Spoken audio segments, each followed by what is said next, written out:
Assalamualaikum warahmatullahi wabarakatuh. Hai semua, ketemu lagi sama aku di channel YouTube-nya Yoyoh Rohaya. Apa kabarnya teman-teman semua? Semoga selalu sehat dan selalu bahagia. Terima kasih udah klik video ini. Semoga videonya bermanfaat ya. Buat kalian yang baru aja gabung, aku ucapkan selamat datang di channel aku. Dan buat kalian yang udah ngikutin aku dari awal sampai detik ini, aku ucapkan terima kasih. Mohon maaf jika akhir-akhir ini aku sering terlambat upload video ya teman-teman. Menurut jadwal di awal, aku seharusnya upload video itu setiap Senin, Rabu, dan Jumat. Tetapi karena banyak hal yang harus dikerjakan, aku juga nggak begitu punya banyak waktu luang.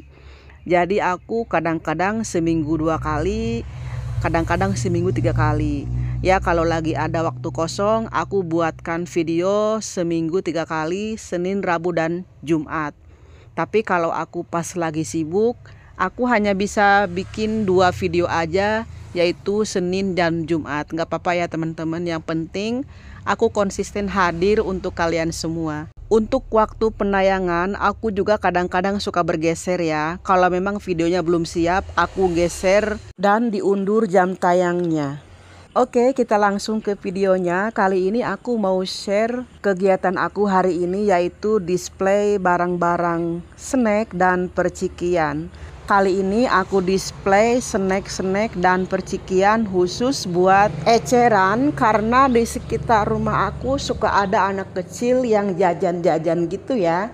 Dan aku sediakan buat mereka snack-snack dan percikian. Mulai dari harga 500, harga 1000, sampai dengan harga 2000. Dan di video kali ini aku nggak ngerekod langganan aku yang sedang berbelanja ya. Takutnya kalian bosen. Dan memang tidak semua pelanggan yang berbelanja ke toko aku ini merasa nyaman ketika aku rekod. Jadi ya udah, aku rekod aja kegiatan aku display barang-barang snack dan percikian. Juga ada rokok-rokok ya. Oh ya, selama ini aku hampir nggak pernah ya ngerekod kegiatan aku beresin rokok. Kenapa? Karena memang posisinya agak susah untuk di shoot ya. Agak susah untuk direkod gitu. Jadi aku kebingungan nyimpen kameranya itu di mana. Sambil display barang, aku mau bahas tentang membangun mental kita sebagai seorang pedagang dalam menghadapi sikap pembeli, dalam menghadapi karakter pembeli yang bermacam-macam, yang membutuhkan kesiapan mental kita untuk menghadapi mereka. Ada 6 karakter pembeli yang kadang-kadang membuat kita merasa shock dan bingung bagaimana menghadapinya. Yang pertama, pembeli yang rewel. Biasanya tipe pembeli seperti ini akan menghabiskan waktu kita dalam melayani dia. Kalau kita sedang tidak sibuk, kita layani aja, tanya keinginannya yang seperti apa, tetap bersabar dan tetap tersenyum. Tapi kalau kita sedang sibuk melayani pembeli yang lain, kita langsung aja ngomong, silahkan Mbak cari sendiri di sini tempatnya. Pilih-pilih sendiri ya, saya mau melayani yang lain dulu. Nanti kalau Mbak udah beres, udah menemukan barang yang dicarinya, silakan hubungi saya. Yang kedua, tipe pembeli yang suka menawar. Pada dasarnya tidak masalah kalau pembeli itu menawar barang dagangan kita. Masalahnya ketika pembeli itu menawar barang kita dengan sikap yang kekeh ya, sikap yang memaksa. Maka kita kasih kurangin sedikit kalau masih ada untungnya. Tapi kalau sudah mepet dan tidak ada untungnya, sebaiknya kita tolak secara halus. Bilang aja saya belum bisa kalau harus dengan harga sekian. Yang ketiga, tipe pembeli yang suka membanding-bandingkan harga. Nah ini juga nyebelin ya. Tapi kita harus tetap tenang dan kita juga harus bisa meyakinkan dia bahwa kita tidak mengambil untung yang terlalu besar. Misalkan ada selisih harga dengan toko yang lain, mungkin kita beda distributornya atau beda kulakannya. Kemudian yang keempat, tipe pembeli yang suka ngebalik-balikin barang tanpa alasan yang jelas. Siapa yang gak dongkol coba? Kalau ke toko kita sudah ada pembeli yang seperti ini, kedepannya ketika dia kembali lagi untuk berbelanja ke toko kita, maka kita harus mengambil sikap. silahkan bawa barangnya dengan catatan tidak bisa dikembalikan tanpa alasan yang jelas. Selanjutnya yang nomor 5 adalah pembeli yang suka PHP atau pemberi harapan palsu.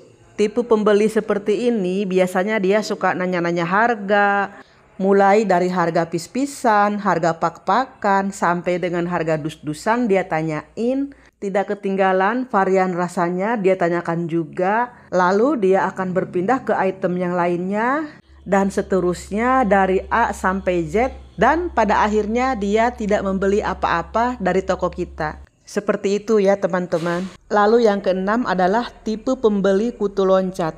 Biasanya tipe pembeli seperti ini ada sangkut pautnya dengan masalah hutang piutang. Ketika dia sudah sering berbelanja ke toko kita, secara perlahan dia akan mulai mengambil barang secara kredit. Berawal dari kekurangan uang saat dia berbelanja ke toko kita, dan dia meminta kebijakan dari kita untuk sementara dia pinjam dulu barangnya, nanti kalau belanja lagi dia akan bayar. Di awal memang bagus ya, dia ambil barang, nanti dia belanja lagi sambil bayar yang kemarin. Kemudian dia akan belanja lagi, kekurangan lagi uang, begitu dan begitu seterusnya sampai dia berani mengambil utangan yang cukup besar, dan karena kita sudah percaya, kita kasih aja. Setelah itu dia menghilang, dan pada akhirnya kita akan tahu bahwa dia sudah berpindah belanjanya ke toko lain. Jadi sebelum memutuskan untuk berjualan, kita harus mempersiapkan mental kita untuk bisa lebih tenang menghadapi pembeli yang seperti itu. Sebenarnya tidak semua pembeli seperti itu ya, banyak kok pembeli yang baik. Kalau menawar seperlunya, kemudian juga dia mencari barang gak terlalu rewel. Ketika dia tidak menemukan barang yang dicarinya, dia bisa menerima penawaran kita untuk mengambil barang yang lain sebagai gantinya. Pembeli yang mengerti bahwa kita juga butuh keuntungan, pembeli yang memaklumi kalau kita juga punya modal sedikit dan tidak bisa memberikan utangan yang banyak.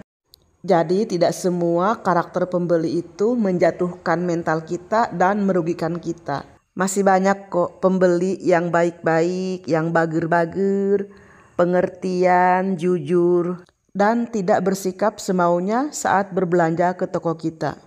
Namun demikian kita harus siap mental. Siapa tahu ada pembeli yang karakternya seperti yang aku sebutkan di awal. Semoga kita semua bisa mendapatkan dan memiliki pelanggan yang baik, yang jujur, setia, dan bisa saling menguntungkan. Dan bila dalam perjalanannya kita menemukan pelanggan seperti yang aku sebutkan di awal, maka kita harus belajar untuk bersabar biar tidak stres. Nah baiklah, sampai di sini dulu videonya. Terima kasih sudah menonton. Sampai jumpa di video berikutnya. Tetap sehat, tetap semangat, dan tetap bahagia. Wassalamualaikum warahmatullahi wabarakatuh.